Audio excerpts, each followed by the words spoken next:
हिंदुत्व। आज कुछ लोग हमसे पूछते हैं कि आप लोग हिंदू राष्ट्र बनाना चाहते हैं। उनमें से मैं ये कहना चाहता हूँ कि यह राष्ट्र तो हजारों वर्षों से हिंदू राष्ट्र है। हिंदू राष्ट्र बनाना नहीं है, हिंदू राष्ट्र स्थापित नहीं करना है, हिंदू राष्ट्र की घोषणा नहीं करना है, अपितु हिंदू राष्ट्र का सर्वांगीण विकास करना है। हिंदू अभी सुप्त अवस्था में है, सोया हुआ है। हिंदू काम करते करते थक गया है, सो रहा है, किंतु जब जगेगा तो ऐसी प्रदीप्त और तेजस्विता लेकर जगेगा कि सारी दुनिया इसकी कर्मठता से प्रकाशित हो उठेगी। इसी के लिए संघ के स्वयंसेवक भिन्न भिन्न क्षेत्रों में भिन्न भिन्न प्रकार से काम कर रहे हैं। आज हिंदुत्व चर्चा का मुख्य केंद्र बन गया है। हिंदुत्व कोई पूजा पद्धति नहीं है, हिंदुत्व कोई संकीर्ण विचार नहीं है। जो ऐसा समझते हैं उनकी बुद्धि पर कोई न कोई पर्दा पड़ा हुआ है। जिनको जातिवाद संकीर्ण लगता है, जिनको सामाजिक न्याय के नाम पर लोगों को आपस में लड़वाने से कोई कष्ट नहीं होता, उनको हिंदू संकीर्ण लगता है।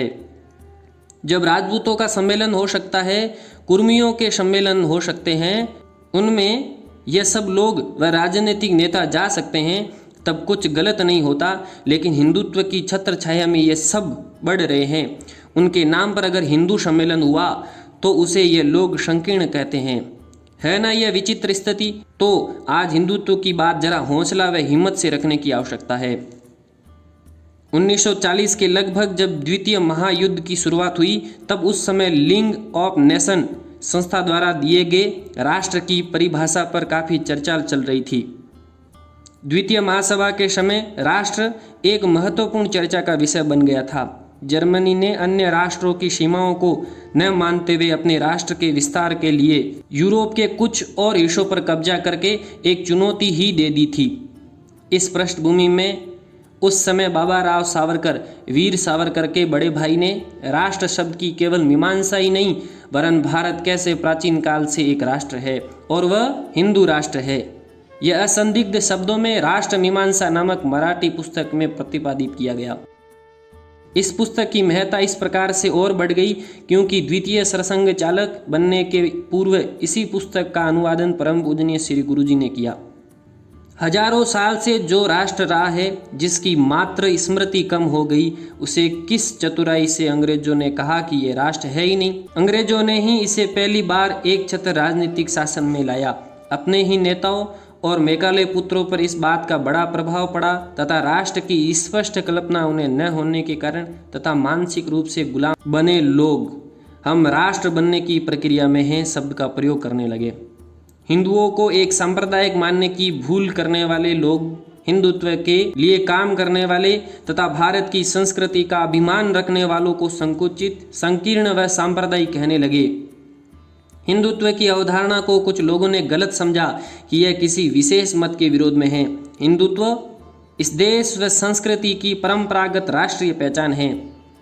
इसे सुरक्षित रखना नितांत आवश्यक है। सांप्रदाय और जाति के आधार पर समाज में भेद निर्माण के विरुद्ध समाज के सभी मतों व पंथों को जोड़ने का यही सफल साधन है।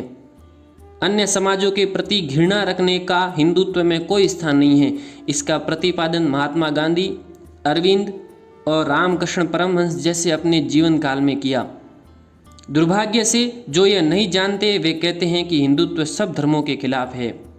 स्वतंत्रता के समय वसुधैव कुटुंबकम, सत्य में जयते या धर्म चक्र जैसे विचार कहाँ से आए?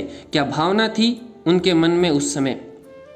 कोई बड़ा विशेष व्यक्ति उस समय रहा होगा जिसने बिना कुछ शोर मचाए यह सब चिन्ह भारतीय राष्ट्र के प्रतीक चिन्ह के रूप में स्वीकृत करवा दिए, क्योंकि उस समय नेहरू भी थे।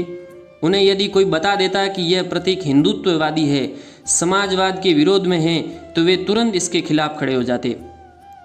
ऑफ एनी बेसेंट पढ़िए, श्री अरविंद को या अंग्रेजी के विदेशी लेखकों का अध्ययन करिए तो मालूम होगा कि हिंदुत्व के बिना भारत नहीं रहेगा।